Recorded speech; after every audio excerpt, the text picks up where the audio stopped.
Assalamualaikum warahmatullahi wabarakatuh. Bismillahirrahmanirrahim. Ashhadu an la ilaha illallah wa ashhadu anna Muhammadar Rasulullah. Allahumma salli ala sayyidina Muhammad wa ala ali sayyidina Muhammad. Rabbi israh li sadri wa yassir li amri wahlul 'uqdatam min lisani yafqahu qawli. Amin. Bismillahirrahmanirrahim. Salam hormatku, salam ta'zimku pada seluruh para sahabat-sahabat jamaah uripi Allah, baik yang ada di dalam ataupun yang ada di luar negeri. Semoga kita semua senantiasa di dalam kesehatan, kebahagiaan di sisi Allah. Amin ya rabbal alamin. Sebelum kita mulai kajian di hari Jumat yang mulia ini, di hari Jumat pagi yang indah ini, marilah kita kemahkan di dalam nyawa, kemahkan di dalam jiwa, kemahkan di dalam hati, kemahkan di dalam roh, dan kemahkan di dalam kehidupan ini kalimat-kalimat thayyibah, agar hati kita selalu beraplikasi la ilaha illallah. Subhanallah walhamdulillah wa la ilaha illallah wallahu akbar. Wala hawla wala quwwata illa billahil aliyyil azim. Alhamdulillahi rabbil alamin. Tema pagi Jumat yang indah ini, kemarin ada kiriman dari bunda saya, dari ibu saya, tentang sedekah kepada orang yang mati. Judulnya sedekah pada orang yang mati. Alhamdulillahirabbil alamin. Selama ini yang sudah kita aplikasikan, yang sudah kita praktekkan, kita sering mendoakan orang tua, baik yang hidup ataupun yang sudah meninggal.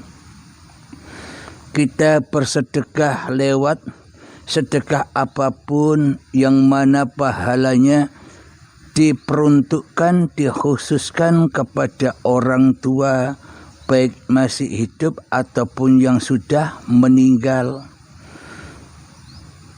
Seluruh apapun kebaikan-kebaikan yang kita lakukan, kita khususkan kepada orang tua kita, baik yang hidup ataupun yang sudah meninggal. Di sini yang kami kaji bagi orang tua yang sudah meninggal. Bismillahirrahmanirrahim. Pemahaman kita, anggapan kita selama ini bahwa orang tua yang sudah meninggal itu takkan pernah meninggal. Meskipun kelihatannya jasadnya meninggal, dikubur di kuburan, tapi anggapan kita selama ini seolah-olah mereka itu masih hidup seterus-terusnya, hidup terus menerus. Kalau orang mati orang yang sudah meninggal kita anggap hidup terus. Lah bagaimana kuasa Tuhan? Lah bagaimana uripe Allah bisa nyata pada diri setiap manusia bila manusia memaha hidupkan makhluknya sendiri. Wong sudah benar-benar meninggal kok masih dianggap hidup. Apa buktinya? Kita mengirimkan sedekah, kita mengirimkan doa-doa. Okelah bagi kita yang masih duduk di tahapan syariat, silahkan lakukan apa yang Anda yakini. Yang terpenting di sini kita menyambungkan antara syariat dan hakikatnya. Jadi Anda berdiri duduk di syariat pun silahkan. Bagi Anda yang duduk di hakikat pun silahkan. Yang terpenting saling menghormati. Karena syariat pun, karena hakikat pun bukan milik Anda, tapi milik Allah. Itu yang membuat persamaan. Namun apabila syariat ini masih diakui oleh syariat manusianya, namun bila hakikat ini masih diakui hakikat manusianya, namun bila makrifat ini masih diakui makrifat manusianya, selamanya takkan pernah ada titik temunya. Selamanya akan saling menjelek-jelekkan. Selamanya akan saling merendah-rendahkan. Yang syariat menganggap orang yang hakikat itu sesat. Yang hakikat menganggap orang syariat itu orang yang masih dalam tahapan perjalanan, belum sampai. Bila kita demikian, kapan sampainya kepada Allah? Jadi hancur leburkanlah perbedaan-perbedaanmu, karena posisi apapun kamu, diperjalankan apapun kita, itu tetap ahad. Itu semua perannya uripe Allah. Kita duduk di syariat, relalah, ridholah bahwa aku berada di pemahaman syariat ini juga pun karena Allah yang mau, Allah yang rela, Allah yang ridho aku diperjalankan di dalam hukum syariat. Tapi di dalamnya bukan syariat manusianya, tapi syariat uripe Allah. Itu bagi orang yang rela dan orang yang ridho diperjalankan Allah seperti diperjalankannya Kanjeng Nabi Muhammad. Subhanalladzi asra bi abdihi lailan. Maha suci Allah yang memperjalankan hamba-hambanya di waktu malam. Jadi Allah Maha suci memperjalankan hamba-hambanya di waktu malam. Maka dari itu hambanya harus malam. Bila hambanya tidak malam, ya tidak bisa diperjalankan. Maknanya malam itu apa? Hamba harus rela, ridho bahwa dirinya ini hanyalah makhluk yang diperankan, yang diperjalankan Tuhannya. Yang ada di dalam hatinya hanyalah Tuhannya. Inilah manusia yang diperjalankan oleh Tuhannya di suatu malam. Bukan jalan-jalan sendiri. Inilah akhirnya syariat yang mengandung hakikat. Meskipun kelihatannya syariat, tapi di hati manusianya tanpa uripe Allah, maka takkan pernah ada syariat itu yang ada di dalam hati tiap-tiap manusia yang mengerjakan syariat. Maka akan ketemu titik temunya antara syariat dan hakikat. Dan orang yang mengaku sudah duduk di hakikat pun juga tak boleh merendahkan orang-orang yang bersyariat. Bila orang-orang yang sudah duduk di makom makrifat atau hakikat masih merendahkan orang lain, berarti kan manusianya masih ada. Apa bedanya dengan orang-orang yang masih bersyariat? Bila manusianya masih menganggap remeh, mengolok-olok atau mengejek orang yang masih duduk di syariat, apa bedanya? Ya sama, saking masih mengaku-akui bahwa hakikat dan makrifat masih hawa nafsunya. Berarti bila masih ada kontradiksi di dalam hakikat dan makrifat, berarti ya belum jauh, masih pengakuan saja. Bila di dalam hati kita tak bisa menjaga ku anfusakum, jagalah dirimu, wa ahlikum naro, maka akan selamatlah seluruh keluargamu atau seluruh manusia dari cemoohanmu, dari ejekanmu. Bila manusianya tidak menjaga dirinya, ya jangan ngaku-ngaku hakikat dan makrifat. Bila manusia masih tahu dirinya bahwa dirinya manusia, ya itu hanya angan-angan baik, masih merasa, masih mengaku-akui hakikat makrifat itu milik manusianya. Hakikat makrifat yang benar itu bila manusianya sudah tak tahu diri manusianya, itulah hakikat makrifat, karena yang tahu hanya Tuhan yang telah menciptakannya. Itulah hakikat dan makrifat yang benar. Akhirnya hidupnya selalu enjoy, melihat apapun, merasa bahagia, tak ada perbedaan antara si A, si B, tak ada perbedaan lagi antara syariat, toreko, hakikat dan makrifat. Kenapa? Karena sudah toreko, syariat, hakikat, makrifatnya sudah ahad bagi manusia yang sudah sampai kepada Tuhannya. Kenapa? Karena yang ada hanya Tuhannya. Manusianya sudah tidak ada lagi di hatinya, sudah tidak berperan lagi sebagai Tuhan di hatinya. Alhamdulillahirabbil alamin. Kembali kepada materi. Sedekah untuk orang mati. Jadi orang mati pun selama ini kita anggap orangnya masih hidup. Contoh, ayah kita yang sudah meninggal, seolah-olah kita tidak mau menerima kenyataan bahwa ayah kita ini sudah meninggal. Seolah-olah kita tidak mau melihat kenyataan bahwa ayah kita sudah kembali di sisi Allah, sudah mati di dalam kehidupan Tuhannya.